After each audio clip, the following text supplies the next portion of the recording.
O assunto hoje é sono. E por que sono? Qual é a importância do sono na vida da gente? Porque quem quer viver mais tempo bem, saudável, feliz, independente, com autonomia, precisa dormir bem. Para falar sobre esse assunto, a gente trouxe uma mega especialista, a fisioterapeuta Vanessa Ferracini. Vanessa, obrigado por ter vindo, compartilhar com a gente a sua experiência. Eu vou pedir para você contar um pouquinho da sua formação primeiro. Então vamos lá, queria agradecer o convite e queria falar então que eu sou fisioterapeuta, a minha especialidade é em distúrbios respiratórios do sono, então eu trabalho mais com a parte de ventilação, mas não existe uma especialização que a gente faça só uma coisa, a gente tem que entender de todo um cenário para a gente poder atender esse paciente cada vez melhor. Então também sou especialista em reabilitação cardiopulmonar e a gente pega muito paciente com comorbidade associada, de todas as áreas. Ou seja, não dorme bem, tem um monte de problema. Exatamente. E precisa ter uma visão geral para dar uma assistência adequada, né? Macro. Perfeito. Como é que funciona? Normalmente o paciente vai ao médico, Sim. Tem uma queixa, ou num acompanhamento preventivo descobre algum problema relacionado ao sono. O médico encaminha esse paciente para você como fisioterapeuta. Em que situações o médico procura tratar o paciente? Tá, vamos lá. Primeiro, né, não existe medicina do sono sem a polissonografia. Depois é importante dizer que existe toda uma equipe multidisciplinar envolvida. Então, assim, geralmente o paciente vem para o fisioterapeuta para tratar a apneia moderada a grave, com geralmente dessaturações envolvidas.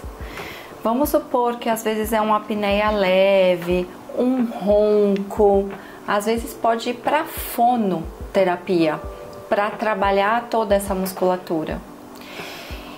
Um avanço grande está acontecendo na odontologia também. Então, aparelhos de avanço mandibular para os pacientes que são micrognatas, retrognatas, vem funcionando muito bem. E apoio de nutricionista para saber como se alimenta, porque a obesidade é um dos maiores fatores. E também educadores físicos para otimizar a atividade física nesse sobrepeso. Porque tem algumas nuances, né? Às vezes a pessoa acha que ela sempre fez atividade física e ela sabe o que fazer, e aí você vai ver, não está progredindo no resultado que precisaria, né? Então precisa de um profissional especializado em cada área, não é isso? Exatamente. E Marcelo, às vezes eu olho muito lá na clínica, eu brinco. Tem um paciente que abre a porta do consultório e falo, esse tem cara, cor e cheiro de apneia. Você já espera um resultado. Mas às vezes entra aquele paciente que você se surpreende. Você fica olhando para o paciente, olha para o exame e você fala, nossa, será que é desta pessoa? É mesmo? Porque existem questões de ortognatia importantes e que podem agravar aí muito o resultado do exame. Qual é o risco imediato de um transtorno do sono, por exemplo, uma apneia moderada, grave, não tratada? O que pode acontecer no curto prazo com a pessoa, eu, por exemplo? Primeira coisa, né, os sintomas clássicos. Sono não reparador, você arrastar o seu dia, e aí você corre risco, seu rendimento no trabalho diminui. A parte cognitiva, então memória e concentração é muito prejudicada. Humor, a tendência do paciente é ser mais irritadiço, menos paciente. Quer dizer, a pessoa é menos produtiva, mais propensa às vezes a acidentes. Muito. Como diz a minha chefa Vitória, né? Muito inteligentemente colocado. E riscos à integridade ou iminentes à saúde? Por exemplo, um infarto, um derrame, pode acontecer? Pode. 4 vezes aumentada frente a uma pessoa normal que não tem apneia, o risco cardiovascular de um infarto ou AVC. Quer dizer, você salvou minha vida. Quase.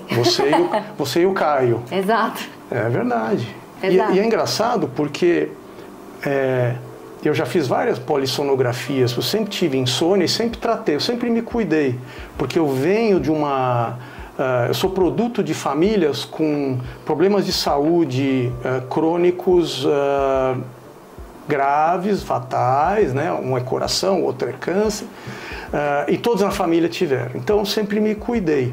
Às vezes a gente tem um transtorno do sono, às vezes grave como esse, uma apneia avançada, moderada ou grave, e não sabe.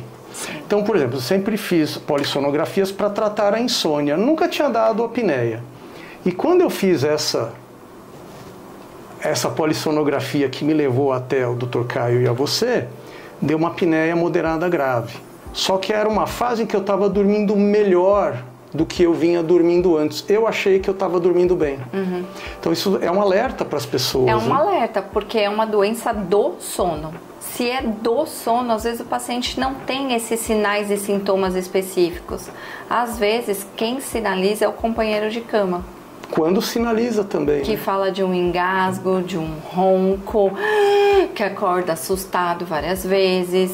E na sua experiência, quanto que isso acontece e as pessoas relevam? Não vão Muito? Muito, porque as pessoas têm muitos paradigmas com relação ao uso do equipamento. Equipamento seria o tratamento para a apneia do sono. Exatamente. Você acha que a pessoa releva porque não quer usar. Exatamente. Quer dizer, é uma negativa ao tratamento.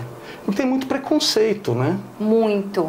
Antigamente, as máscaras eram grandes, pesadas, os aparelhos eram mais ruidosos, o fluxo era pouco confortável. Mas a tecnologia tem um avanço gigante no sono e a gente vê isso de forma bem específica a cada congresso. Então a palavra de ordem no sono hoje é conforto. Conforto.